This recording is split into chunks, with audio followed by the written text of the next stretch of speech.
सबका यहां बहुत बहुत स्वागत, नमस्कार। कैसे हैं आप? ये मैं कह तो देता हूं प्रेस के मित्रों, मगर ये हैं नहीं हमारे मित्र।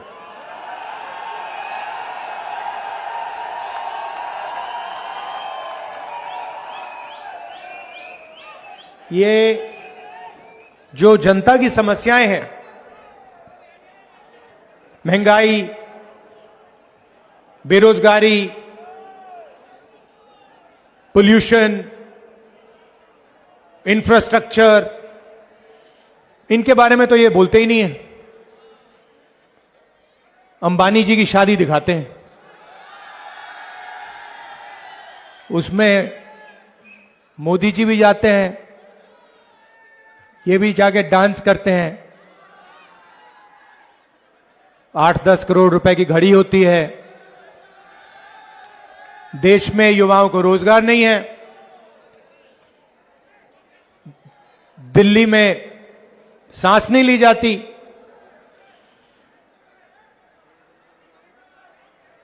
सड़कें टूटी हुई हैं, मगर मीडिया वाले सिर्फ मोदी जी का चेहरा दिखाते हैं, अंबानी जी की शादी दिखाते हैं, अदानी जी के एयरपोर्ट दिखाते हैं। लड़ाई विचारधारा की है, और एक तरफ नफरत फैलाने वाले लोग, बीजेपी आरएसएस के लोग, और दूसरी तरफ कांग्रेस पार्टी, हमारी विचारधारा। और इसको समझाने का सबसे आसान तरीका, नफरत के बाजार में मोहब्बत की दुकान खोलनी है। और कुछ कहने की जरूरत ही नहीं होती।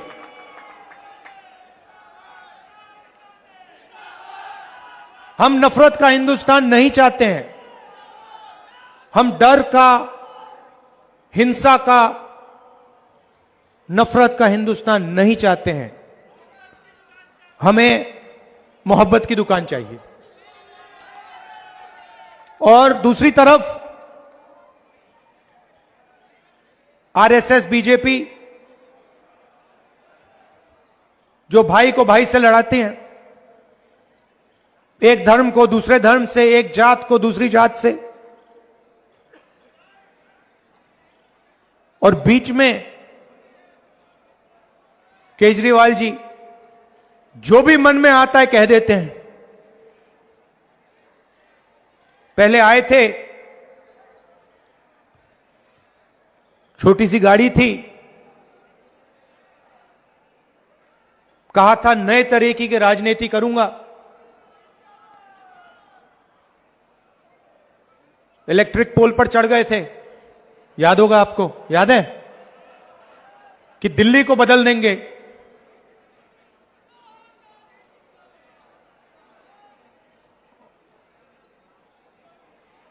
और जब गरीबों को जरूरत पड़ी तो कहीं नहीं दिखे वो। जब दिल्ली में हिंसा हुई, कहीं नहीं दिखे वो। और कहा था कि साफ राजनीति लाऊंगा। और सबसे बड़ा लिकर का स्कैम दिल्ली में हुआ है, और उनके घर की आपने फोटो देख ली। नरेंद्र मोदी जी ने मुझे घर से बाहर निकाल दिया, फेंक दिया उठा के। मैंने चाबी दी, मैंने उनसे कहा भैया लो अपना घर, मुझे नहीं चाहिए, भागो यहां से। और केजरीवाल जी महल में रहते हैं, शीश महल में रहते हैं।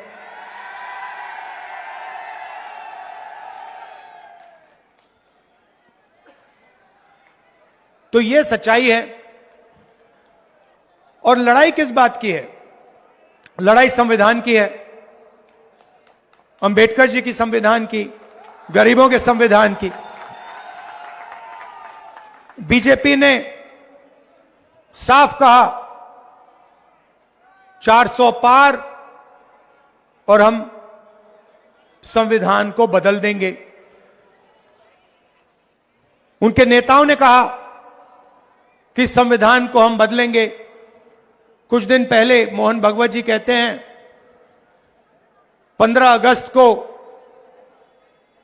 सच्ची आजादी हिंदुस्तान को नहीं मिली थी, आजादी तो नरेंद्र मोदी जी के आने के बाद हिंदुस्तान को मिली है। इसका मतलब मोहन भगवत जी ने इसका अपमान किया, कॉन्स्टिट्यूशन का अपमान किया, अंबेडकर जी का अपमान किया। अगर 15 अगस्त 1947 में आजादी नहीं मिली तो इसका क्या मतलब है? आजादी का फल हमारा संविधान है और बीजेपी के नेता कह रहे हैं कि हमें आजादी नहीं मिली। आजादी तो हमें मोदी जी के आने के बाद जब राम मंदिर का उद्घाटन हुआ है तब मिली है। और राम मंदिर के उद्घाटन में आप मुझे बता दो, एक गरीब व्यक्ति आपको उस उद्घाटन में नहीं दिखा होगा। अंबानी दिखे, अदानी दिखे, सब बड़े बड़े लोग दिखे, अरबपति दिखे, और हमारी जो राष्ट्रपति हैं आदिवासी हैं उनको वहां तक नहीं जाने दिया। नई पार्लियामेंट बिल्डिंग का उद्घाटन होता है, नरेंद्र मोदी जी कहते हैं हिंदुस्तान की राष्ट्रपति नहीं जाएंगी, उद्घाटन वो नहीं करेंगी। तो ये अरबपतियों का हिंदुस्तान चाहते हैं, 5-10% का हिंदुस्तान चाहते हैं। और संविधान कहता है कि इस देश के सब लोग एक जैसे हैं, समान हैं, कोई कम नहीं है, कोई बड़ा नहीं है, कोई छोटा नहीं है। हिंदुस्तान के सारे नागरिक एक समान है। कॉन्स्टिट्यूशन में लिखा हुआ है, इसमें लिखा हुआ है कि इस देश में किसी को नहीं डरना चाहिए। इस देश में, इसमें कहां लिखा है कि एक अरबपति को हिंदुस्तान के सारे एयरपोर्ट, सारे पोर्ट, डिफेंस की इंडस्ट्री, इंफ्रास्ट्रक्चर सारा का सारा पकड़ा देना चाहिए? कहां लिखा है इस किताब? तो यह डर फैलाने का लक्ष्य है। यह हिंदुस्तान का धन अरबपतियों के हवाले करना चाहते हैं, यह आपको लड़ाना चाहते हैं। हिंदू मुसलमान, एक जात के लोगों को दूसरे जात से यह लड़ाना चाहते हैं। और फिर जो आपका धन है वो आपके जेब से निकालकर अरबपतियों को देना चाहते हैं। और गलतफहमी में मत रहिए, ये अदानी जी जो हैं ये नरेंद्र मोदी जी के बहुत खास मित्र हैं। ये जो करोड़ों रुपए हैं, असलियत में ये अदानी जी की कंपनी है, मगर कंट्रोल नरेंद्र मोदी जी के हाथ में है। यह सच्चाई है। जीएसटी का पैसा आप देते हो,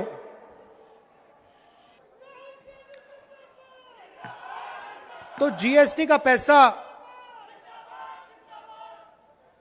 ये जीएसटी लागू की इन्होंने, नोटबंदी की। आप सोचिए, नोटबंदी और जीएसटी को से किसका फायदा होता है? छोटे दुकानदारों का नहीं होता, छोटे बिजनेस वालों का नहीं होता, किसानों का नहीं होता, मजदूरों का नहीं होता, स्टूडेंट्स का नहीं होता, अरबपतियों का होता है। ये पूरा का पूरा इनकी जो पॉलिसीज हैं, ये सारी की सारी अरबपतियों की पॉलिसीज हैं। तो जीएसटी आप देते हो। आपने शर्ट खरीदी, वही शर्ट अगर अदानी खरीदेगा, जितनी जीएसटी आप देते हो उतनी जीएसटी वो देगा। आपने किसी रेस्टोरेंट में खाना खाया, जितनी जीएसटी आप दोगे उतनी जीएसटी अदानी देगा। तो जीएसटी आप देते हो। आप अपने बच्चों को प्राइवेट कॉलेज यूनिवर्सिटी में भेजते हो, लाखों रुपए लग जाते हैं, बैंक लोन लेना पड़ता है, खून पसीना देकर आप प्राइवेट यूनिवर्सिटी में, कॉलेजेस में अपने बच्चों को भेजते हो। बीमार होते हो, फिर से प्राइवेट अस्पताल में। आपने अपने आप से कभी पूछा है कि ये जो प्राइवेटाइजेशन हो रहा है, ये जो हमारे जेब से लाखों रुपए लिए जाते हैं शिक्षा के लिए, स्वास्थ्य के लिए, बिजली के लिए, पानी के लिए, ये किसके हाथों में जाते हैं? ये आपके हाथों में नहीं जाते। हिंदुस्तान को 5-7% लोग चलाते हैं।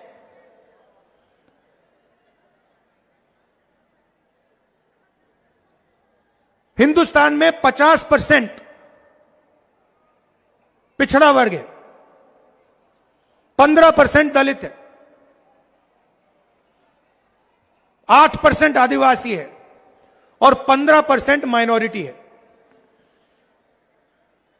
सबको जोड़ दो तो 90% आबादी है। दलित, आदिवासी, पिछड़ा वर्ग, माइनॉरिटी, उसमें आप मुसलमान, सिख, ईसाई सबको जोड़ दो, 90% बनता है। 500 कंपनी है जो है हिंदुस्तान की सबसे बड़ी, ये मीडिया के जो मालिक हैं,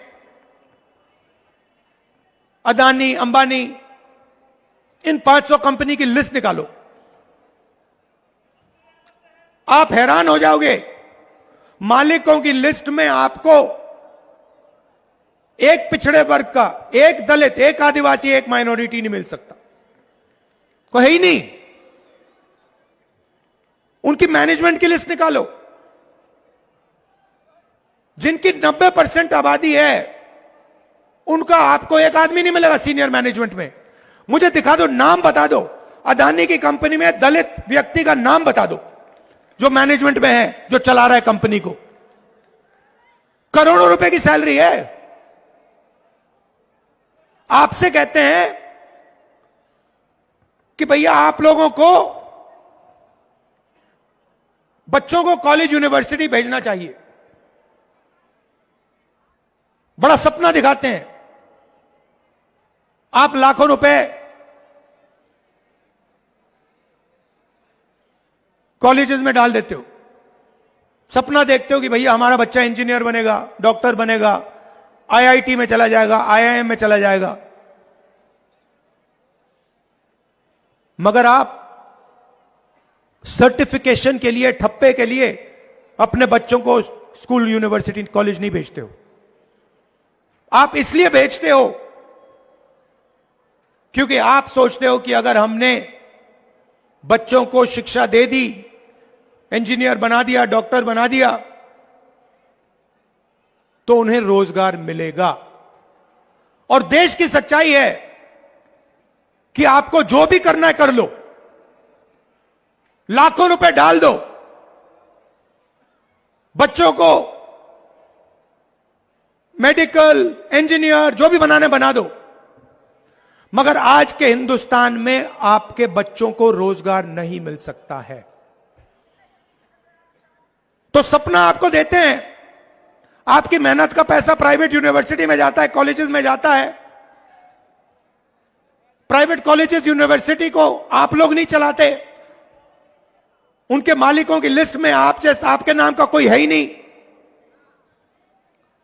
आपके जेब से धड़ाधड़ पैसा निकलता है और फिर आपको पता लगता है भैया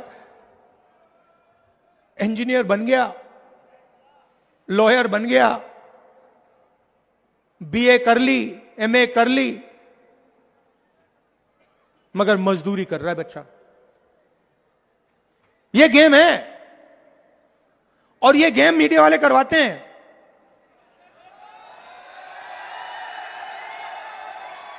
एक तरफ मोदी जी का चेहरा दिखाएंगे, देखो ध्यान भड़काने का काम है, ध्यान भड़काने का काम है। कभी आपको अमिताभ बच्चन दिखाएंगे, कभी आपको अमिताभ बच्चन, फिर कभी अंबानी की शादी, फिर कभी कहेंगे भैया देखो भैया उधर बड़ा क्रिकेट मैच चल रहा है, डांस गाना होगा, मन की बात होगी, मगर काम की बात मीडिया वाले कभी नहीं करेंगे। काम की बात क्या है?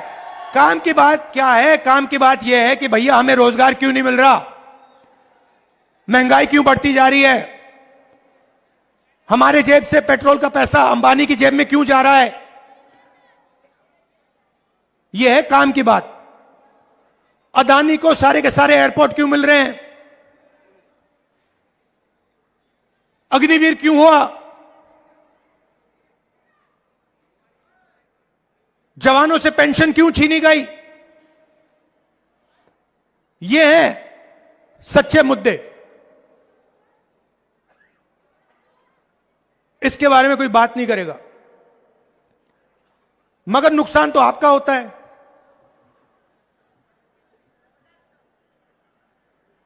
दुख तो आपको होता है, मेहनत आप करते हो, और होता क्या जा रहा है?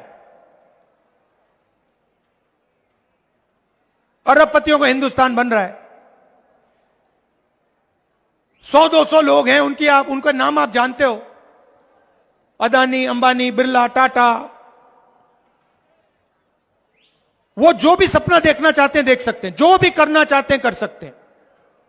उनके बच्चे कुछ भी करना चाहें तो कर सकते हैं, मगर आप सपना नहीं देख सकते। आपको रोजगार नहीं मिल सकता, आपको महंगाई से राहत नहीं मिल सकती। क्यों? क्योंकि पूरा सिस्टम आपसे चोरी करने का, आपसे पैसे लेने का और आपके ध्यान को भटकाने का सिस्टम है। तो हमने कहा, पार्लियामेंट हाउस में मैंने नरेंद्र मोदी के सामने बोला, आज तक हिंदुस्तान में पिछड़े वर्ग को अपनी सच्ची आबादी नहीं मालूम। मैंने नरेंद्र मोदी जी से बोला, एक काम करिए, पूरे देश में जाति जनगणना करवाइए कि पता लग जाए कि किसकी कितनी आबादी है और किसकी कितनी भागीदारी है। नरेंद्र मोदी ने एक शब्द नहीं बोला।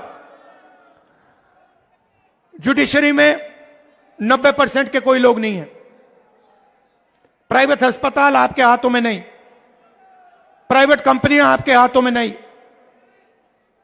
प्राइवेट यूनिवर्सिटी कॉलेजेस आपके हाथ में नहीं। पहले आपको रोजगार मिलता था, पब्लिक सेक्टर में मिलता था, वो सारा का सारा उठा के बेच दिया।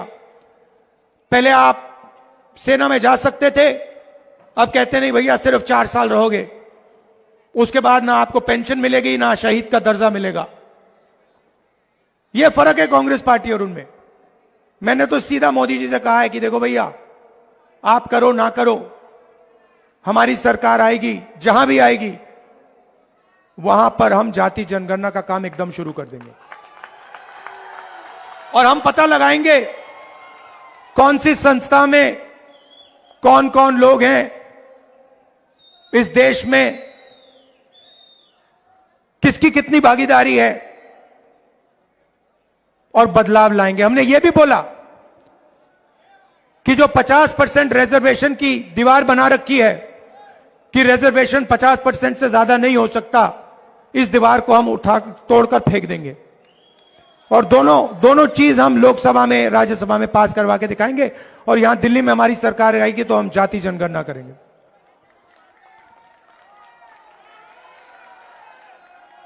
यहां पे आपके अनिल चौधरी जी हैं, इनका आप पूरा समर्थन दीजिए, पूरा समर्थन कीजिए।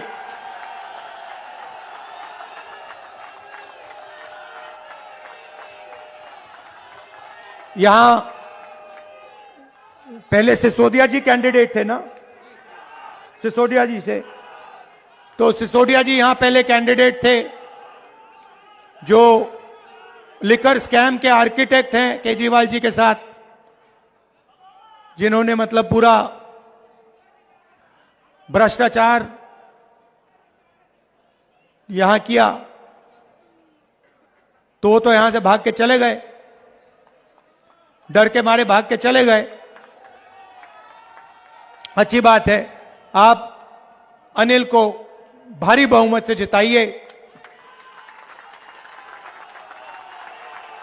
और याद रखिए, देखिए सबसे जरूरी चीज हिंदुस्तान के भविष्य के लिए नफरत के बाजार में मोहब्बत की दुकान खोलनी है, नफरत के खिलाफ लड़ना है। मोहब्बत का हिंदुस्तान चाहिए हमें नफरत का हिंदुस्तान नहीं चाहिए, हम नहीं होने देंगे। और इस देश में किसी को नहीं डरना चाहिए, किसी को भी नहीं डरना चाहिए। ये हम सबका देश है, ये मोहब्बत का देश है, ये भाईचारे का देश है, ये एकता का देश है। और इसके लिए और संविधान के लिए हम लड़ते रहेंगे और हमारी जीत होगी। आप सबका बहुत बहुत धन्यवाद, दिल से धन्यवाद। नमस्कार, जय हिंद।